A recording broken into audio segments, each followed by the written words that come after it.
abrupt. I was like standing backstage, we were like talking about charities and things like that. And then my name was called. Hi everybody, how you doing? Woo! And to everybody over in that corner, thank you for showing up. There's nobody there. And there's nobody. If this was Nathan Fillion's panel, I feel like this place would be out of fucking control right now. As it should be, he's Canadian. Yeah, Nathan Fillion. Or Stephen Amell. So many famous Canadians. Woo! Sickos. Wow, those lights are so bright. Bright lights! Mogwai? Nobody? Okay. So where do we begin? First of all, thank you, my very gracious Canadian hosts. Thank you for having me up here at Fan Expo. Thank you to the organizers of Fan Expo. Thank you guys for coming out. I really do appreciate it. I know it's kind of last minute, and every time it's last minute, I showed up to my booth to sign today. There was, is Glenn in here? Is it Glenn? Who was the first guy in line? Yes, it's Glenn? Greg.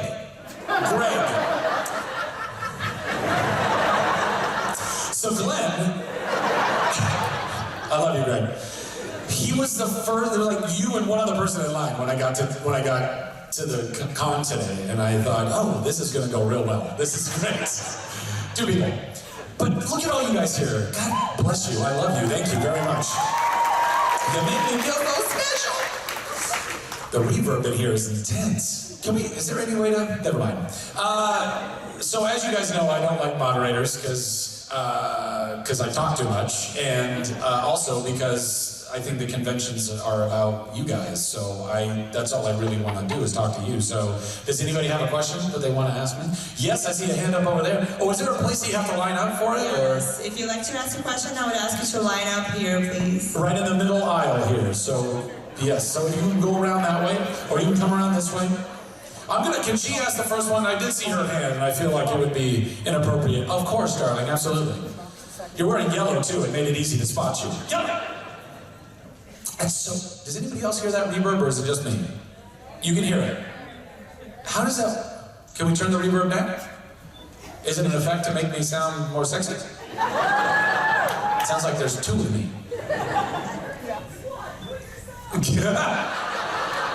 I'm nerd herd, thank you very much.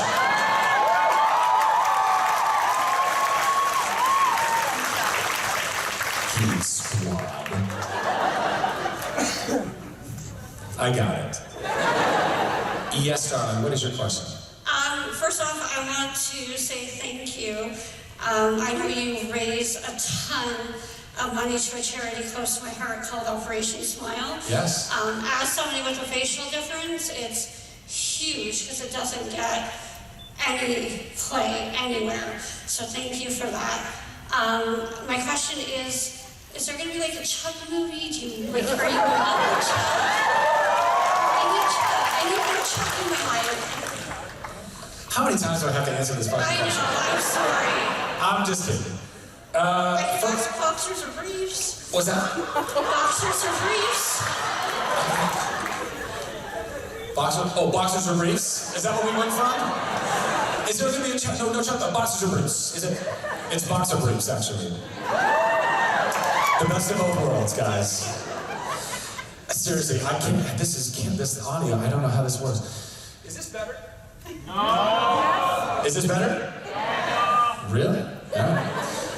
Maybe if I talk a little lower, it won't bounce so much. Oh, but I'm such a loud person. This feels so unnatural. So first, let me say, this is very hard for me to do, to talk so loud. But it does feel sexy. That's number 1. Number 2, thank you for caring about charity and for caring about all of you. Well, this is something that you have had in your life, and I think that it is, it's easy for us when there's something personal in our lives. That is the easiest way to find compassion And I think that's incredible, and I am so grateful that you have taken that and your journey and your struggles, and you see that compassion, and you feel that compassion, and you feel that empathy. And I hope that everyone in this room, on some level, if there's something that you've gone through in your life, whether it is some kind of physical ailment, or if it's some kind of mental or emotional ailment, that you would grab a hold of that. You would know that it is not the ruler of your life, that you can defeat that, you can work against that, and then you would use that to create empathy within yourself to go help other people that might be in that situation. So kudos to you, darling. And then, yes, sure, absolutely, applaud her.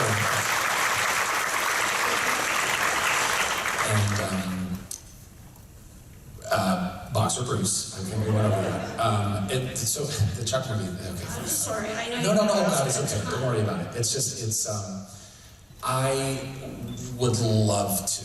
I wanted to make a Chuck movie before we even finished the series. I saw the turning tides of network television versus cable versus streaming. I don't want to say that I'm like Nostradamus, but I'm Nostradamus. And I mean, you know, like the younger, cooler, like modern version. Absolutely. Not so much like beardy. I don't have none of that stuff. Did he have like a big beard and cloak? Anyway. So I was in fact, to be honest, I was pitching when we kept, ended up on the chopping block every year. Thanks for eating all those Subway sandwiches. You all look fantastic for eating Subway sandwiches, by the way. I was pitching to the powers that be. I was like, yo, let's just sell this thing online. I mean, if you think about it, we could make episodes, we could sell them for a nominal price, like iTunes, whatever, and the thing would pay for itself if you just look at the worldwide fan base of Chuck. That fell on deaf ears, because nobody, you know, it takes people a long time to get around on big ideas, and which is sad to me, because because all I want to do is big ideas, and know that in the coming years, Chuck movie included, I am going to continue to fight with everything in me to bring those big ideas to you guys. I can't really tell you what those are just yet right now, because I have more work to do on them. I don't want to just bring them out half-baked.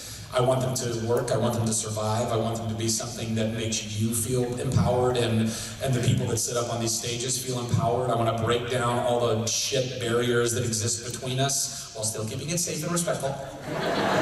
There's a reason why this stage is this high, so you can't just run up and grab us. This reverb is killing me. But within all that, I would love to do a Chuck movie. I would love to. And I'll tell you what, I mean, it's kind of getting to the point where it's like a fine wine now. You know, like the longer it goes, the funnier it's gonna be. Because if I'm like a 50-year-old Chuck, and that's funny, right? Right? And Adam Baldwin will be 85. That's not true. He'll be 95. And he'll still look exactly the same. Like he is ridiculous. Morgan. The Morgan? What was it? I can't remember. What was the Morgan? It was like this. Wasn't that the Morgan? Wow. Does anybody remember? Did I do it right? Thank you. Jesus. And yes, Boxer Bruce. Okay, thank you. Excellent. Excellent questions. Water. Water for two. I'll drink hers first. Continue. Hey Zach, so in Toronto, we always have a lot of movies and TV shows filming here. What? And We know. And then we also have TIFF, right? So we're never for a lack of stars. So what would it take for Nerd HQ to have a Toronto version?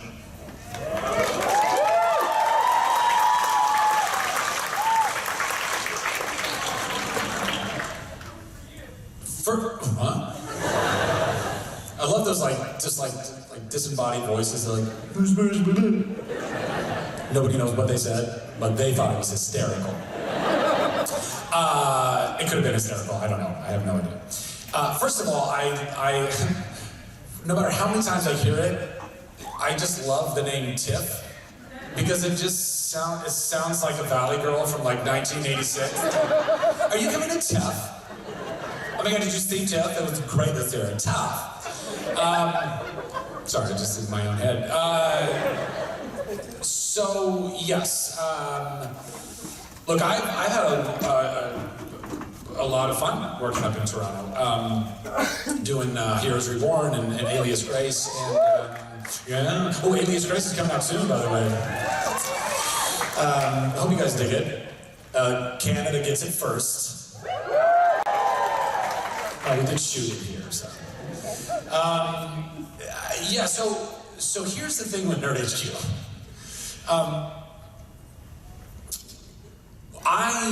How many people have watched even just one panel from Nerd HQ online? It's a good amount of people. Raise your hand if you've never watched a Nerd HQ panel. Live streamed a Nerd HQ. Raise your hand if you're hearing about Nerd HQ for the first time. Raise your hand if you have arms. Interesting. Okay, some of the same people, all of them. So, I'm such a friggin' idiot. It's fun though, right?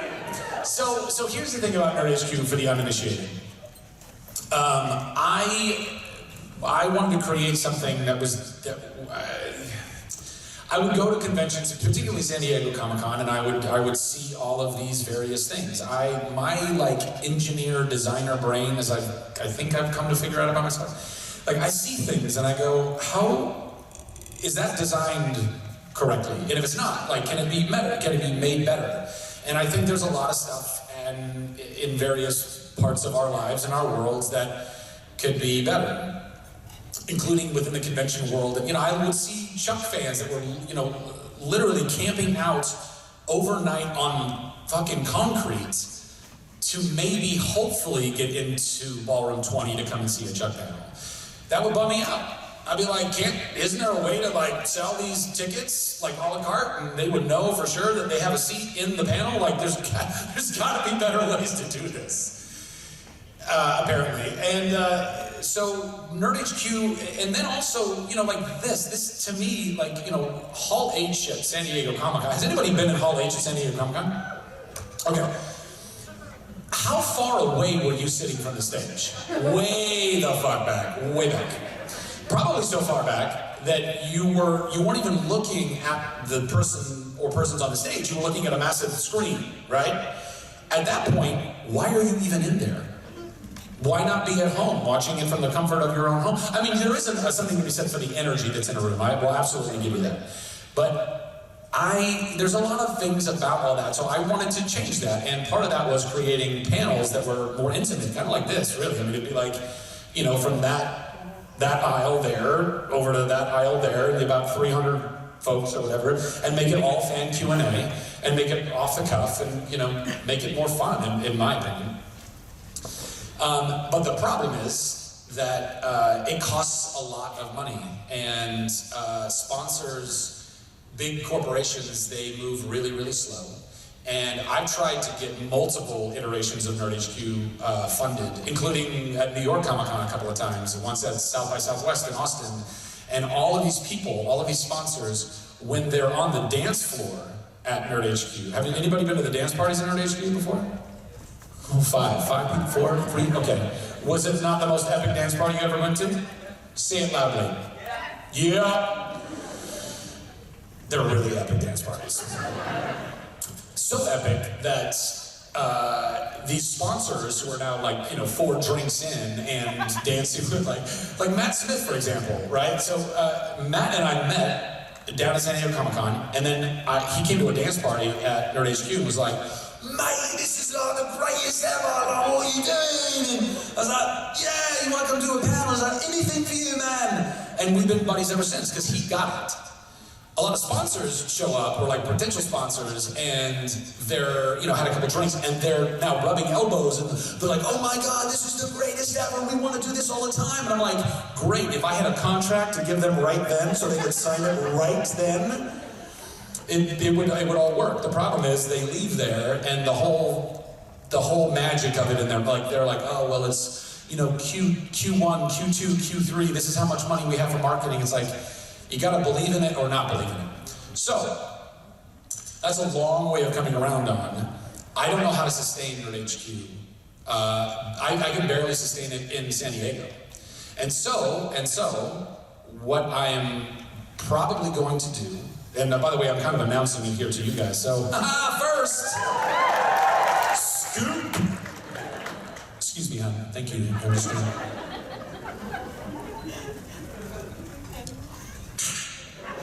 Oh, that reverb.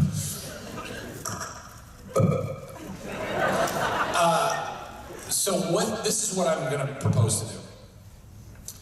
A couple years ago, or like it was like year 3 of Nerd HQ, typically the way it would happen is because sponsors move so slow in putting money in, I would have to use my own money. I would front load, I'd pay all the vendors, rent the space like Petco Park.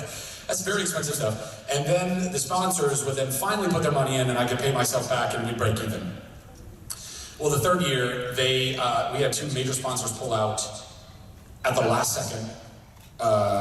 I lost my ass. I lost a lot of my own money and I couldn't do that anymore, so that's why the next year we did a crowdfunder. We did an Indiegogo campaign, and I hoped that if I went out to all the fans and I said, hey, if you guys could all just give $5, even if you can't make it to San Diego Comic-Con and you can't come to Nerd HQ, you get 30 hours of programming. Right? All those panels. Supernatural, Arrow, Nathan Fillion, Joss Whedon, Orphan Black, all the various people that I could bring in, and I do these 45 to an hour panels. And I thought surely, all the people of the world who are getting all this stuff for free would put in $5, and they didn't. So, I'm gonna take Nerd HQ, I'm gonna streamline it, I'm gonna take all the for-profit of it away, I'll basically the whole company will be a wash for me. I'm happy to do that because I'm going to turn it into a full nonprofit foundation. And that means if you guys actually want Nerd HQ to happen anymore, on the website, I'll put a little donate deal and you guys can all put money into it. And so if it doesn't happen, that's because not enough people wanted it. And if people do want it, it'll be fully tax deductible. And if people want it so much that we can pay for San Diego and then beyond that, I'll bring it to Toronto, I'll bring it to New York, I'll bring it to Los Angeles, I'll bring it to Detroit, I'll bring it to London, I'll bring it anywhere I can. Because I believe in it. I believe in the idea that you guys deserve to have intimate, real interactions with the people that you support in their careers. You've supported me in my career. You support Nathan Fillion in his career, and Stephen Amell. The only reason why we get to do TV and movies is because you guys support us. You are the patrons of the arts. You cannot forget this. You are the producers of everything. It's not the studios and it's not the networks. If you stop watching the show goes away. If you don't buy tickets to a movie, the movie doesn't happen again. You have the power of Grayskull. Sorry, and I don't mean to get too heavy-handed with that, but I want to give you everything, and I will die doing it. I mean it. I'll bend over backwards. I'll do it because I think there's so much stuff in this life. We got one chance, and there's so much stuff that's broken. It's not working right. It's not. It doesn't actually care about us. There's so many corporations that put profits over people, and that is ruining the world. You put people over profits, and everybody wins. They can still make money. You can make all kinds of money, but you got to take care of people.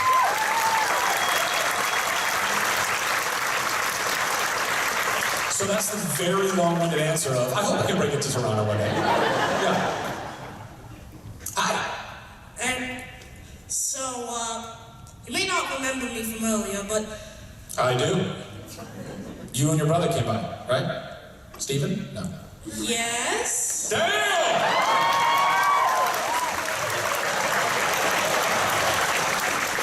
What's up, Steve? Talk to me, baby. I don't know why I just did that. Excuse me. Steven's actually over there, by the way. Okay. But, that's fine. So, did you meet Glenn? Glenn is literally... Greg.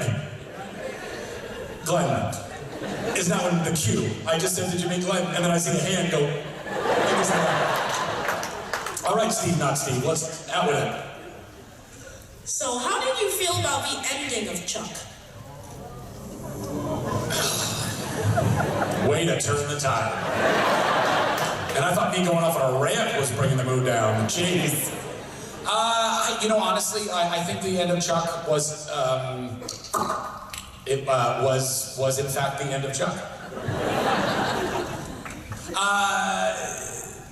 I don't know. I really don't. I understand why people were disappointed with it. I understand why some people weren't disappointed with it. I understand why some people kind of felt like, oh, look, it's kind of like this open-ended, like it's almost like it's a circle all the way back again, you know? And in some ways, I think that's kind of genius. It's like if you imagine that we come right back to the beginning and imagine that like Chuck and Sarah had to relive almost all those adventures and journeys all over again in like one big screwed up loop, like, which would be so much work. Like, could you imagine Chuck having to win her heart every 5 years, like, here we go again. This is,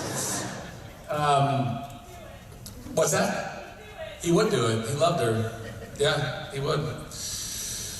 But I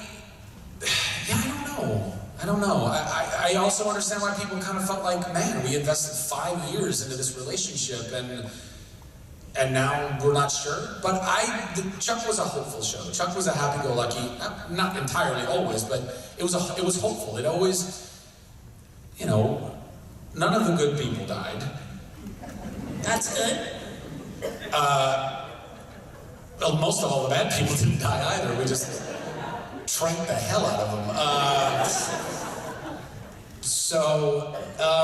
I don't know. I think at the end of the day, you can't walk away from it thinking that it didn't work out. I think the kiss didn't work. I personally think the kiss worked. And if it didn't, then screw that. That's how I feel. Thank you.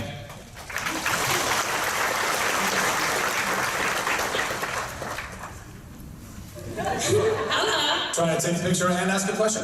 Well, trying to take a video. Double duty? I have a Go for it. Yeah. By the way, How do ventriloquists do it? Oh, this is going to be online, isn't it? That's right. That's super. oh yeah, that's going on. We'll just tell you when I peed myself. Okay, I have two things. First thing, my friends and I have been calling ourselves the Nerd Herd since '99. Fantastic. So we kind of. Wait, since '99? That's right. So we took issue with it when Chuck brought it up. It was like, oh, we're the Nerd Herd. Yeah. But would you like to be an honorary member of our Nerd Herd? Yes. Yes, awesome. You are now an honorary member of the Mark Wow, Ontario that was Nerd the Herd. easiest initiation I've ever been through. But no, That was way easier than when I got jumped into the crypts. That was baseball bats. This Anyway. is the Canadian way of things. It's I'm sorry? the Canadian way of things, the polite way to do things. We bring you into our crew instead of. Okay. But no, my actual question, how good is your smolder? How good is my smolder? Yeah, people.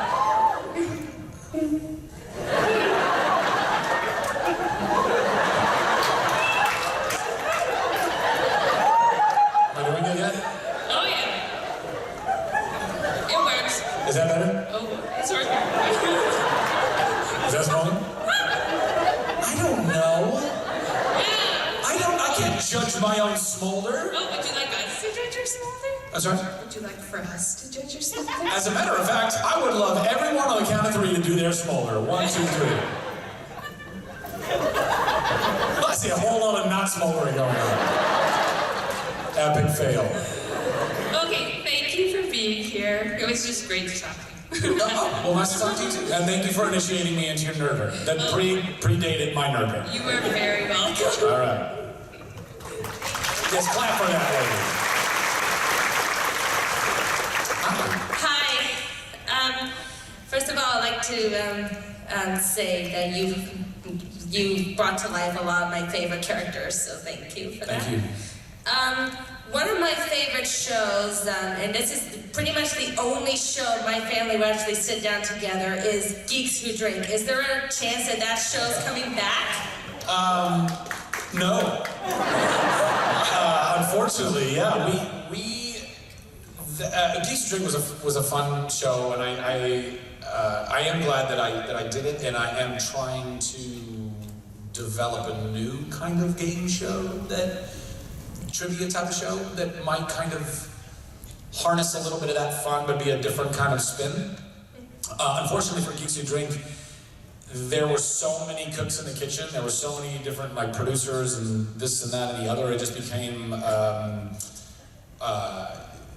it was too expensive. It was too expensive for the people who were writing the checks, I mean, at the end of the day. And it just, you know, it didn't work anymore. I'm grateful for anyone who watched it for 13 episodes, or 12, or whatever it was. Thank you for by the way, for anyone who's ever watched anything that I've ever done, which I'm assuming is why you're sitting in this room right now, with the exception of like a couple people in the back, like, I don't know, I had nothing better to do. Thank you. It really does mean, it means a lot to me, so, yeah. One other question. How does it feel to be such an iconic character now as Flynn Rider? Pretty fantastic, actually. It's a dream come true. And I know how cliche that sounds. So know that I know how ridiculous and cliche that sounds. But it's not. I mean that with everything in me. Since I was a little kid, I grew up in Southern California. I went to Disneyland all the time. I was a part of the kind of initial Disney Channel generation. I was born in 1980. Cable television was coming around in that time. Cable had no idea what it was. They were like, we have all this time on TV, what do we fill it with? And Disney was like, we got all these old cartoons from the vault, throw them on there.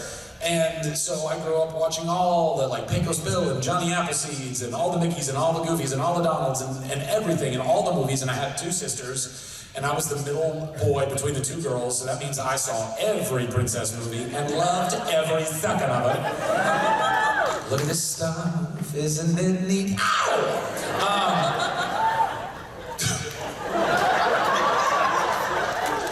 I'm basically just a walking, talking cartoon. That's really what it comes down to. You're a great singer, too. Thank you very much. So when I just got a call of, hey, you know, do you want to go, you know, there's an audition for this new Disney musical. Just my agent asking, my, you know, the little kid in me started just going, like just freaking out.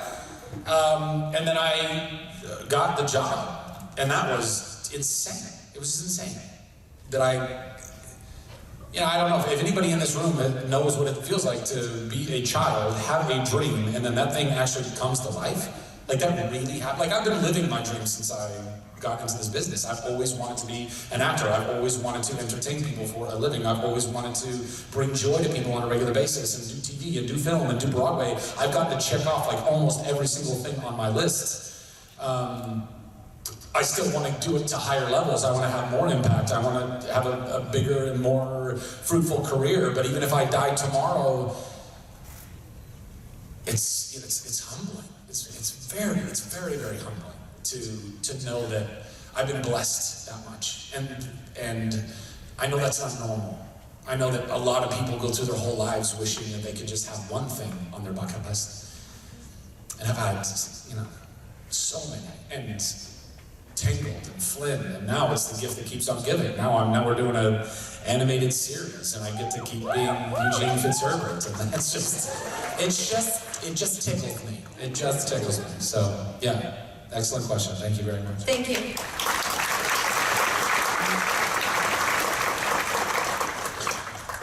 Hi there. Hi. It is loud, isn't it? It is very loud.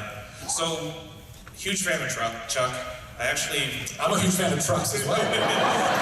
Actually introduced my wife to Chuck as a test when we first started dating, so if she didn't like it, you know, and she knows when we talk about it. That is a fantastic litmus test right there, my friend. I guess you're right. But you're also the one actor that I can share with my kids, too. With my daughter, Eugene. I always correct people when they say Flynn, I say it's Eugene. Thor. I accept both, it's fine. Fendrel and Thor with my older boys. How does it feel to be such like such a wide range to so many different people, different ages, and bring families together at the same time. A blessing. It really does. I mean, I felt like, most of my career to this point has been very accessible. And I've been grateful for that. I'm grateful that, when people started coming up to me when Chuck started airing, and someone like yourself would say, I love the show, but one of the things I love the most about the show is that I can watch it with my whole family. I didn't really think about that when I got the job. I didn't think about the fact that it was a whole, literally, I've met families where it was grandparents, parents, kids, grandkids, all multi-generational that all sit around and watch the show. And it hits you, it impacts you, and you go, wow, that's kind of like what entertainment always used to be. Entertainment as a whole used to be much more wholesome, right? I mean, and I'm down for some gritty, gory, crazy stuff, because I think there are real stories that need to be told, and those stories are not for children. We do need to dive into some of that darkness and to shine light on that stuff. But families used to sit around before we had any kind of electronics. You had a father or a mother or a grandparent that would sit and read from a book by a fireplace, and a family would sit and listen. That was entertainment. And then we got a radio, and then everyone in the family would sit around and listen to the radio together. And then we got TV, and we did that for a while, and then it started becoming a little more bifurcated, because then there was younger programming and older programming, but also just as people, as a society, we're getting more and more splintered up. I'm not even kidding. I was sitting at breakfast this morning at the hotel, and there was a family of 4 sitting at a table, and it was father, mother, older brother, younger brother. And the younger brother had an iPad out and was watching some Minecraft. You know how kids now watch, they're not even playing the fucking games anymore? They're watching someone else play the fucking game. I don't understand this! I don't get it! It's bad enough that we play video games, I play video games. Look, I love me some video games. I've also looked back on the amount of hours I have dumped into playing a simulated life, because that's ultimately what it is, right? I mean, there's studies on this now. You level up, you achieve, you get something, you find the treasure, it's dopamine that's released in your brain, you feel like you are actually achieving in life. You're not. You're not. That's fun. I'm not knocking on video games in general. I think they're super fun. I think, by the way, we're about to get into a whole other realm of video games with VR and AR, and I want to be at the front end of that and doing all kinds of cool shit. But when you have families now that can't even sit down at a table without one or more of them completely in another world, and again, not even in their world, but they're watching, it's like a copy of a copy of a copy, and it's like, what are we even doing? What are we doing? Has anybody seen the movie Multiplicity? Yes. I love that movie, it's so underrated. Michael Keaton is so good. But in that movie, so he basically in the movie, cloning exists, and he makes a couple clones of himself. But then unbeknownst to him, his clones start getting kind of busy, so one of them makes a clone of themselves. So now there's a 4th, but he's like a little off. He's like that. And they go, and that's the analogy they use. They're like, well, when you make a copy of a copy, it's just not quite as sharp anymore. But that's what I was looking at. I was looking at this kid being like, you're not even satisfied enough. We're so disconnected from each other. And so, wow, see, this is why I don't need a moderator. Society is we're so disconnected. And so to know that I was a part of something that actually connected people again, even in a little way, even for an hour, where you had to sit through some Subway commercials, like that, at least that, yeah. But that's, in today's society especially, that's a powerful thing. So I'm very grateful that I've been able to have that. And thank you for your family, and thank you that you support me, and that your family supports me, and that you don't tell them to not watch what I do. Well, thank you. Yeah, thanks.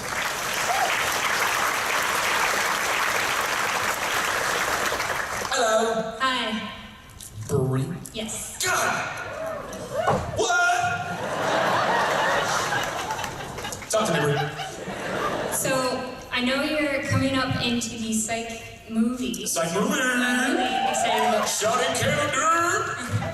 Outside of Canada! Which British Columbia! Go ahead. which type of character do you like to play? Good guy or villain? Which do you prefer?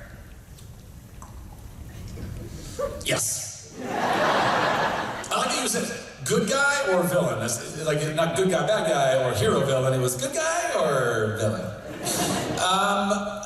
Well, in reference to the last gentleman's question, so I played the good guy for most of my career, and I love playing the good guy because I don't know, because I care about people.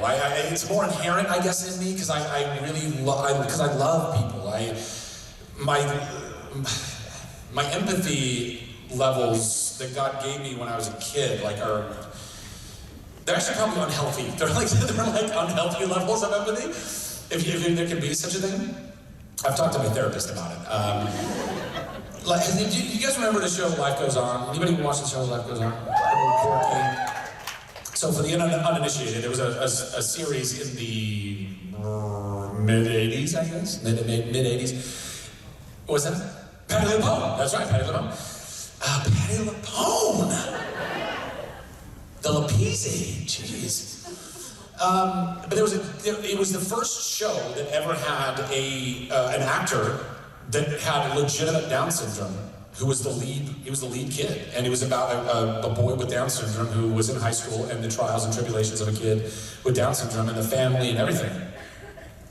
I was like 6, and I was with my family and like a family friend, and the show came on, and we were watching it, and I lost it. I totally lost it, and my family and this family, they were like, "Oh my God, like what is wrong with Zach? What has happened to Zach?"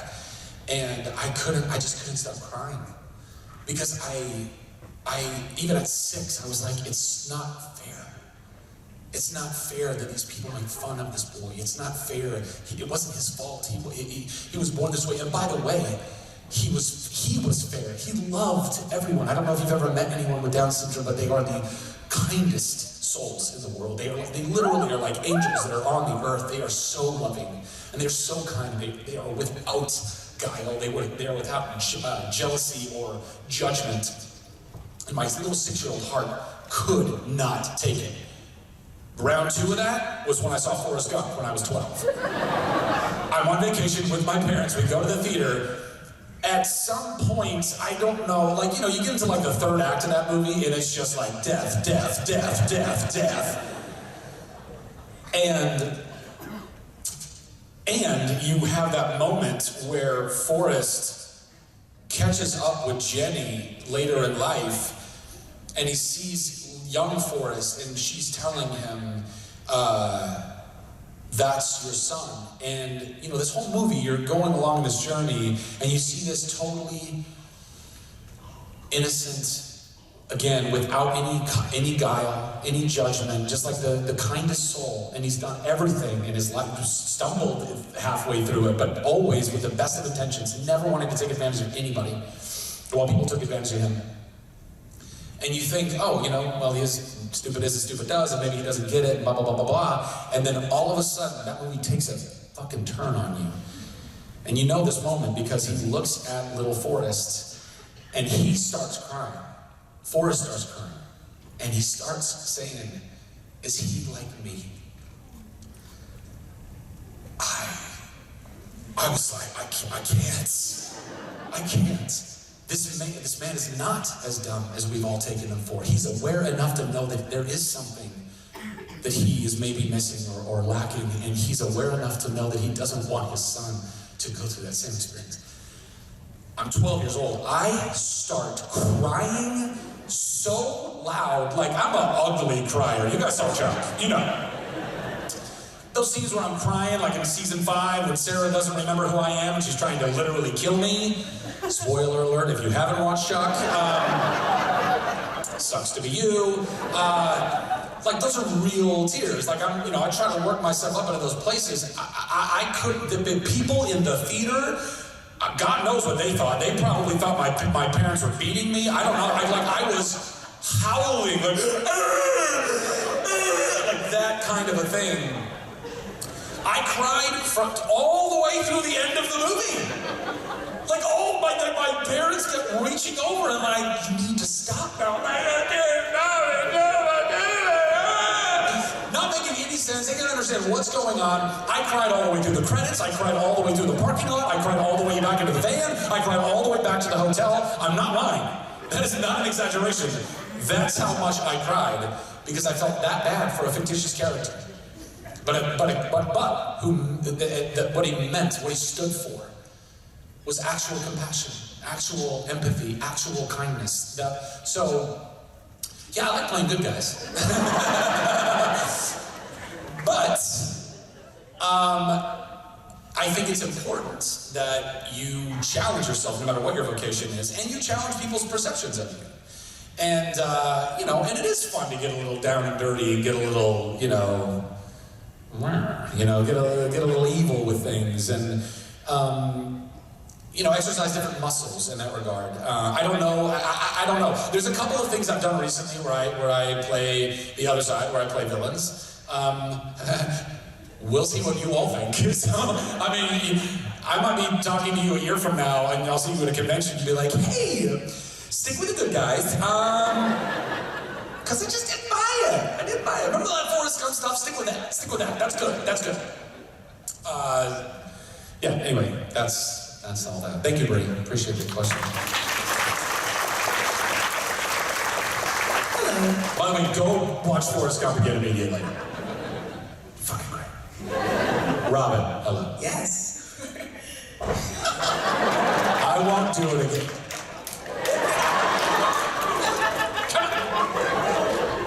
You can do the kick? You can do the kick? Can you do the kick? That's it! Hey, can we give it up for our ASL people, by the way?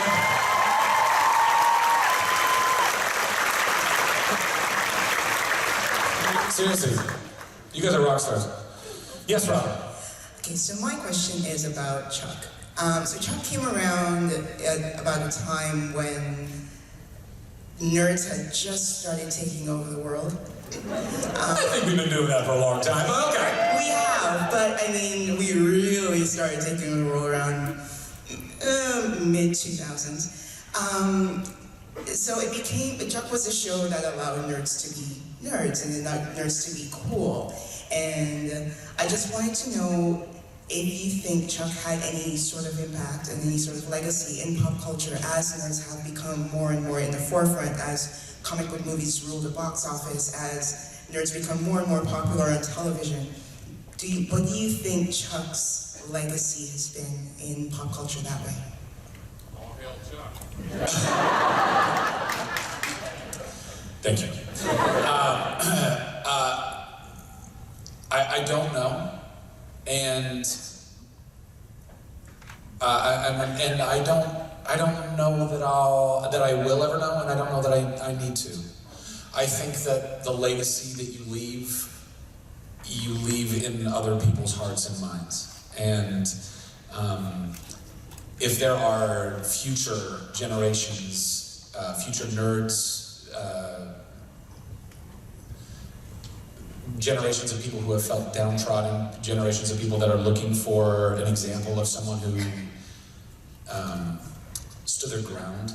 That was one of the things that I loved so much about Chuck, and where I identified with him so much is he had principles and integrity, and he didn't shake from that.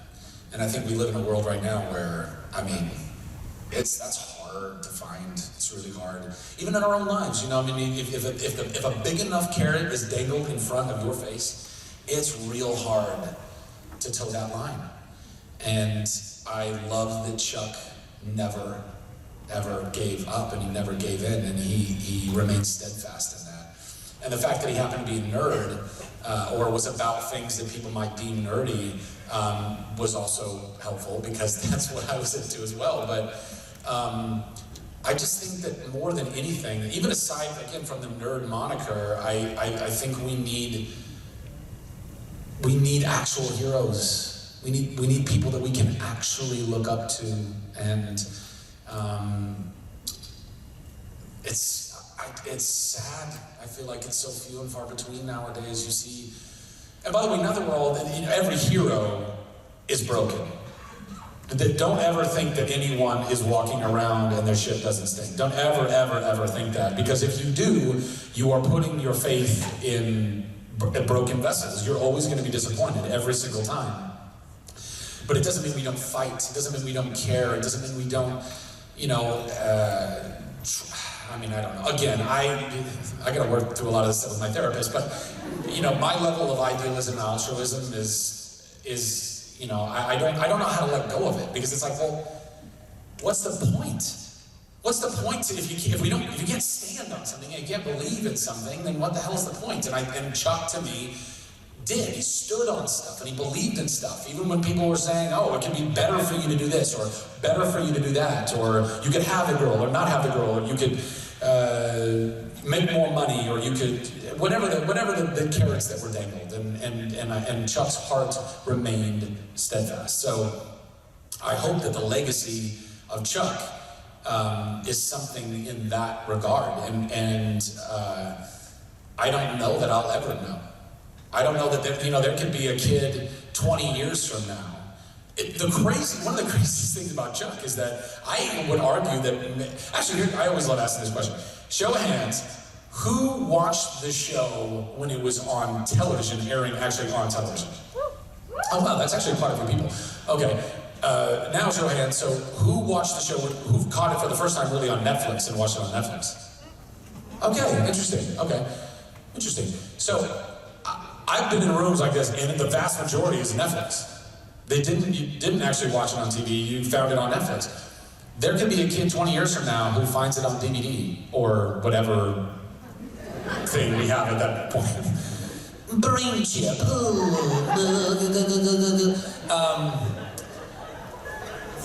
That would be a weird technology. Especially if that's what it made everybody sound like and look like. Hey, you want to go to the movie? Yeah, let's all go to the movie. Brain chip. Did you like the movie? It was great, yeah.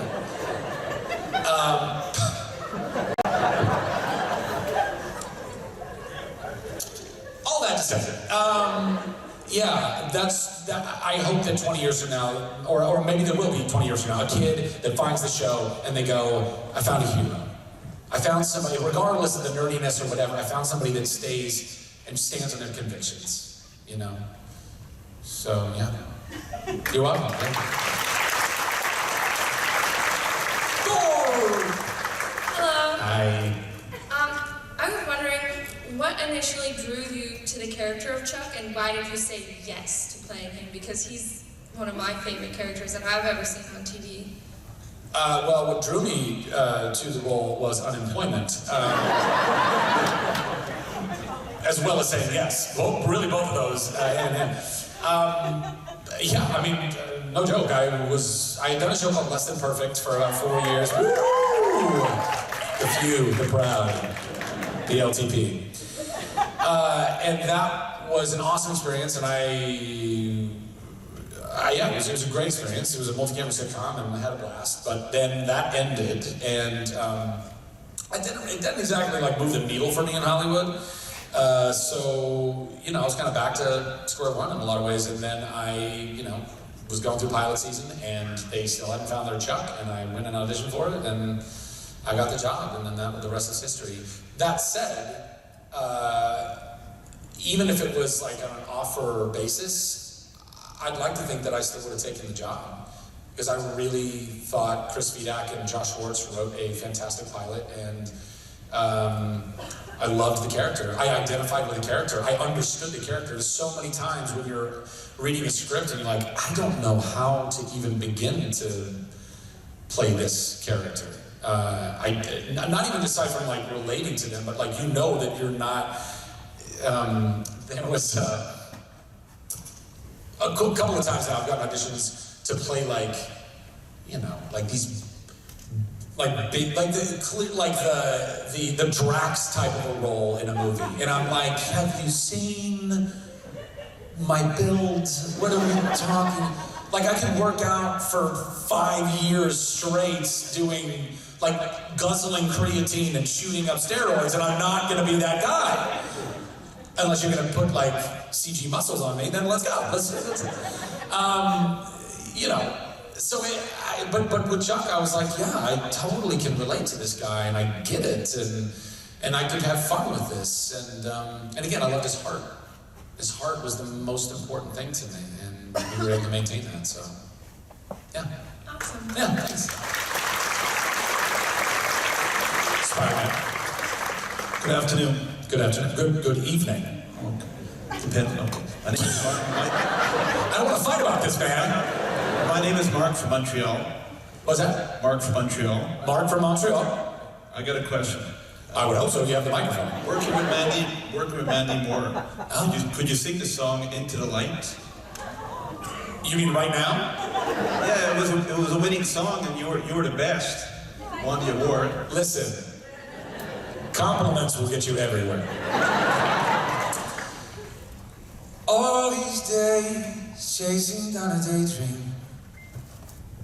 All those years, I don't even remember the words. Living in a blur, all that time, never truly seeing things the way you were. That's all I'm doing. That's it! Now she's here, standing in the sunlight. Seriously. Now she's here, and suddenly no, stop it, stop it! Seriously, that's the end. Another question. How'd you like your... And at last I see the light, and it's like the fog is lifted.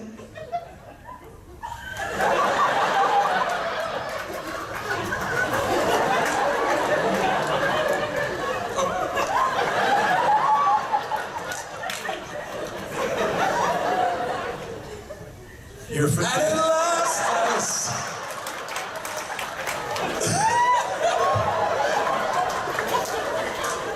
and it's like Mark from Montreal. All right, that's it. That's it. You have another part of your question? You can go ahead. It's okay. The bit's over at this point. How'd you like having a pet horse named Maximus, and you give him a lot of sugar cubes? I beg your pardon? How did you like your pet horse named Maximus? And do I give him a lot of sugar cubes? That's right. You know this is an animated show, right? Fantastic. Moving on. Thank you, Spider-Man. Appreciate it. Thank you, Spider-Man. By the way, you're like the first person that's ever gotten me to sing that in public like that. So, let's hear it from Mark from Montreal. Hello, Zach. Well, hello, sir. My question for you is, how much fun did you enjoy working on Tangled? How fun was it to work on Tangled? Yes. Oh, it was a blast. It was a dream come true. Like I was saying earlier, I mean, it was just a total dream come true. And, you know, Dan Fogelman wrote such a fantastic script, and our directors, Nathan and Byron, were so great, and Mandy was fantastic. Yeah, it was just nuts. And they gave me a lot of freedom. I got to riff a lot, even when doing the animated series. Anybody watching the animated series right now, the Tangled series? Fantastic. You know, that's a lot of fun. It's all been lovely. Thank you. Thank you. Glenn! So first off, thank you for Nerd HQ, because without you, I wouldn't have known about Supernatural, Last Ship, and Stranger Things, so thank you for that. Dude, you're welcome. And I have an idea for a sequel if you want to hear it. An idea for a sequel to what? Chuck. Oh, a sequel to Chuck? Yeah. Okay. So you and Yvonne are married, have kids, and eventually, because at this point you still have the intersect in your head, because at the end of the season, spoiler alert, you still have the intersect. So what if out of nowhere your son or daughter, whatever, got the intersect too, and then the adventures start from there?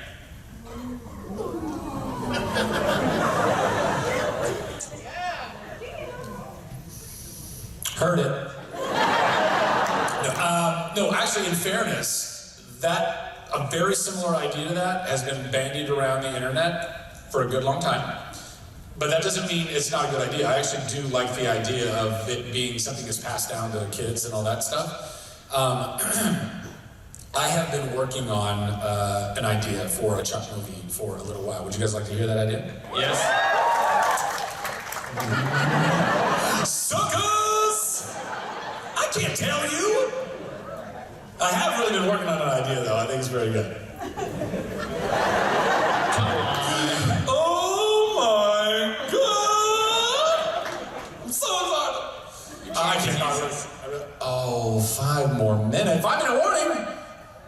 5-minute warning. All right, we're gonna burn through these. Thank you, Glenn, Greg, Glenn Ross. Thank you.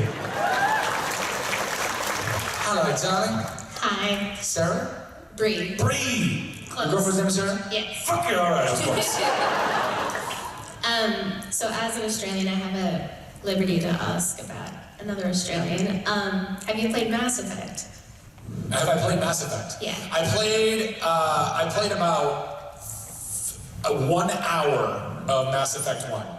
And then I realized it was a deep, deep, deep dark hole that I would get lost in for a really, really, really long time.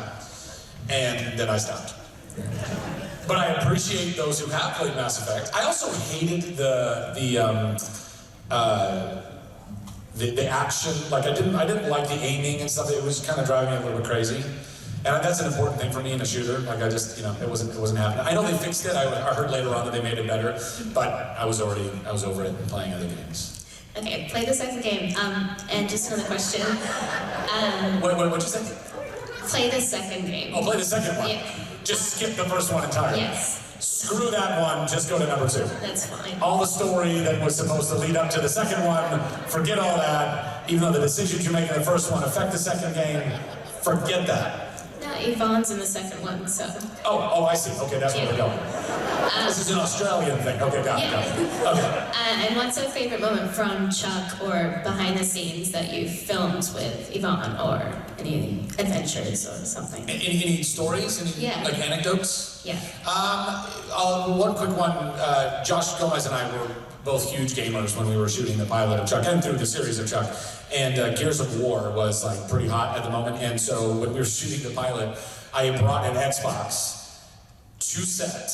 And when we were shooting in the Bimor set, and we hooked it up to one of the TVs on the set, and we just played Gears of War between takes. Like we were literally just chainsawing dudes, and they'd be like, "Oh, okay, we're ready." And we'd run, and we'd go do this. We'd come back, we'd jump back on the controllers, and almost fell out of his chair. And then so that was a fun little anecdote. Yeah. By the way, if you don't know this, Joshua Gomez.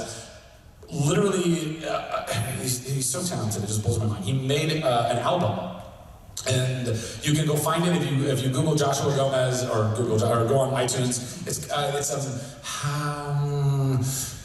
is it? Oh, the name of the album, something like trying to find a light bulb in an ice age. No, that's not right.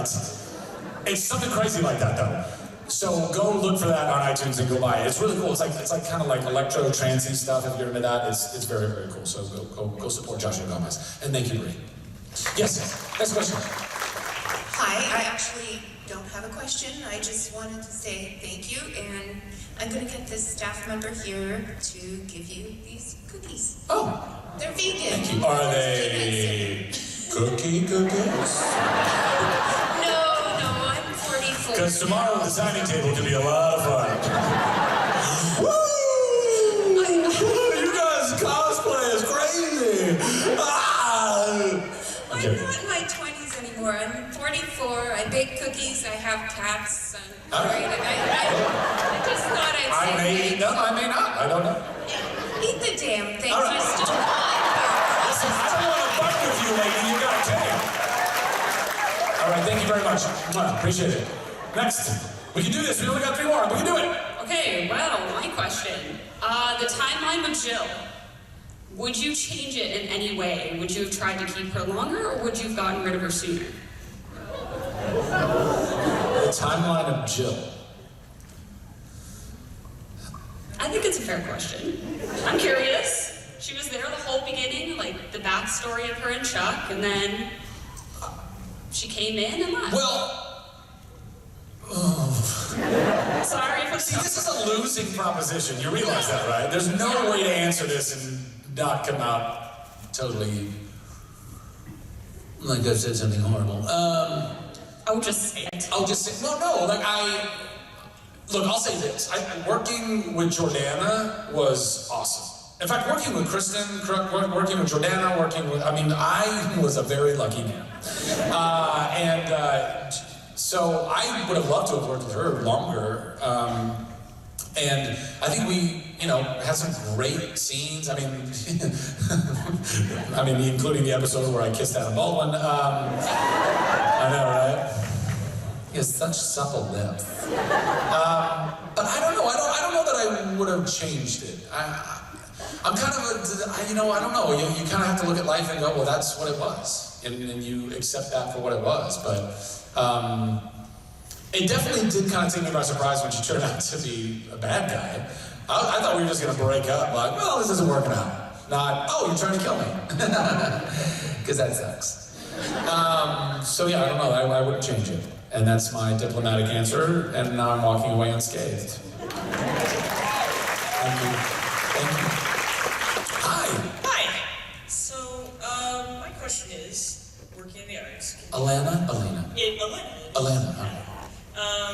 So working in the arts can be a struggle, especially when you're starting out. So I'm just wondering, how did, between gigs or when you were starting out, how did you stay inspired and keep motivation up? Oh man, it's tough. Family, friends, God, trying to stay the course, trying to remain hopeful, by the way, no matter how old you are, never stop working on yourself.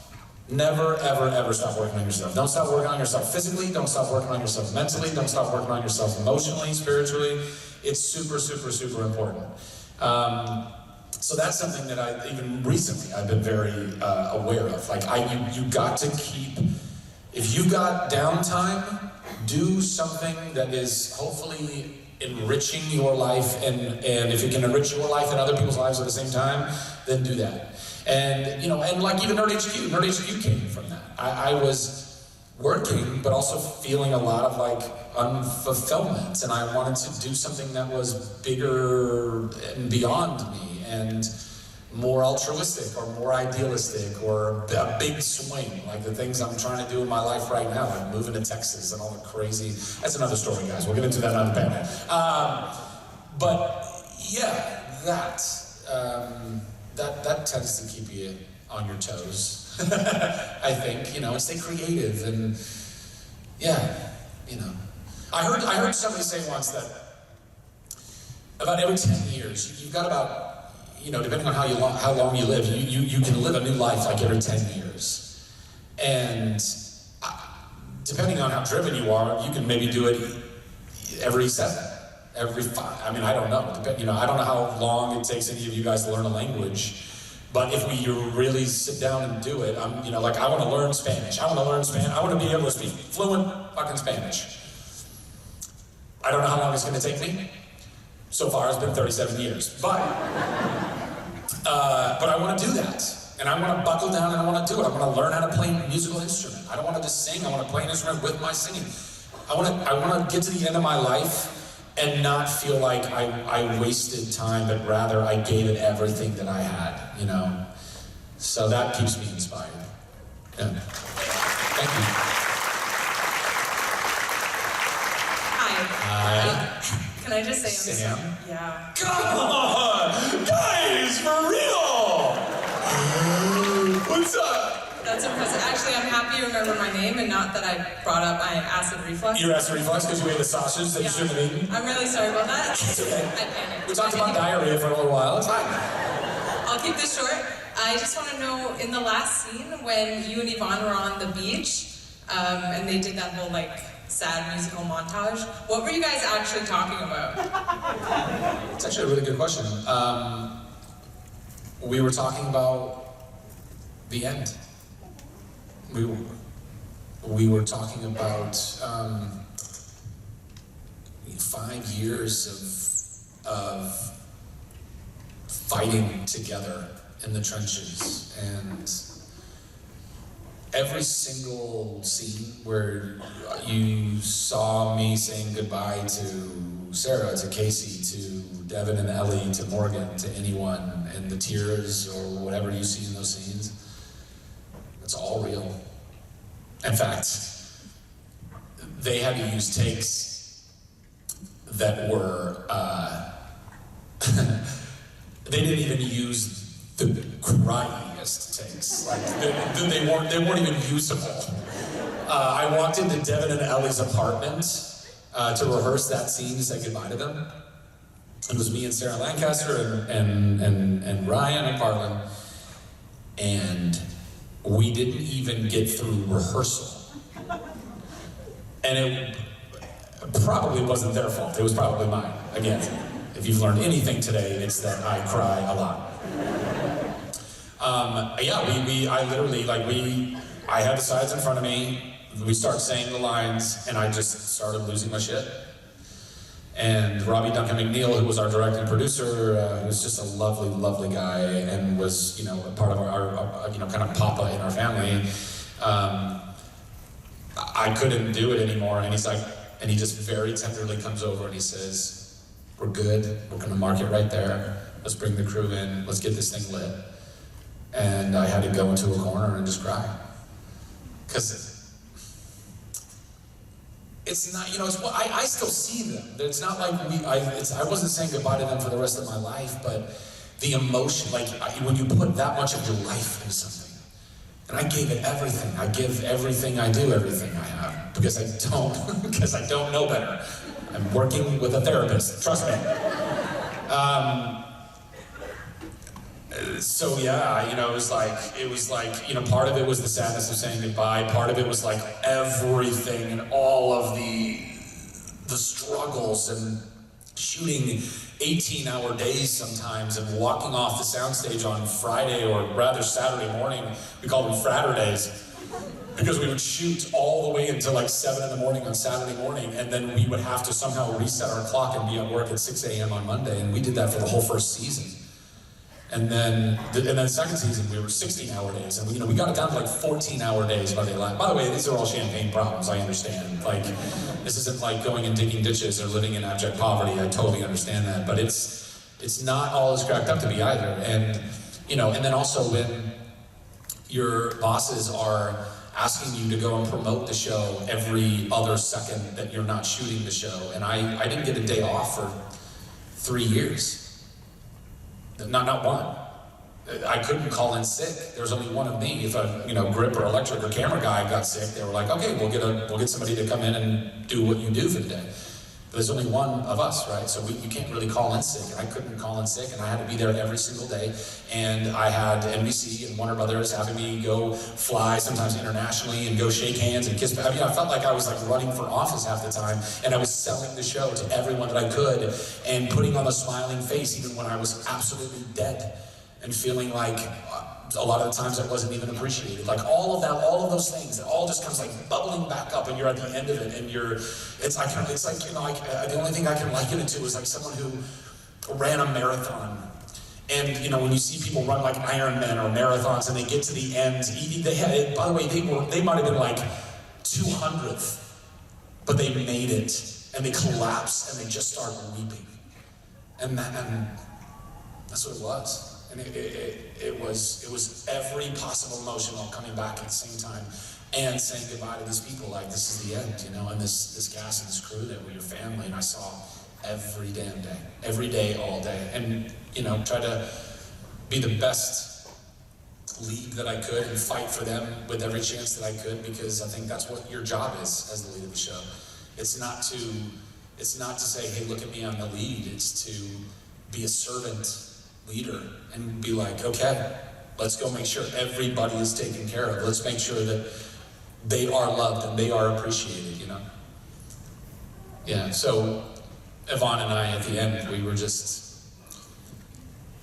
talking about all of that and crying and loving, and yeah, it was very cathartic, very deep. Thank you for the questions.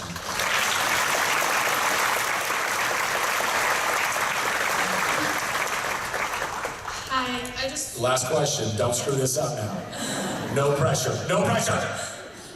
Two quick things. First, I just wanted to say me and my friend think you're absolutely fabulous. Oh, thank you. Do you think you could pull a quick pose so I can take a photo? Well, okay. Sexy pose! Oh, actually, hold on. I'm gonna give you a quick pose. Hold on one second.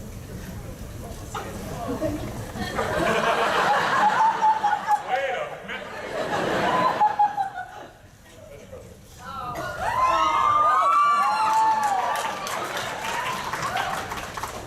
Got it? No, I didn't do it. Too late. She asked for the pose. She lined up for it. Guys, I think that is the end of the Zachary Levi panel. Thank you all so very much for being here. I love you guys. God bless you guys.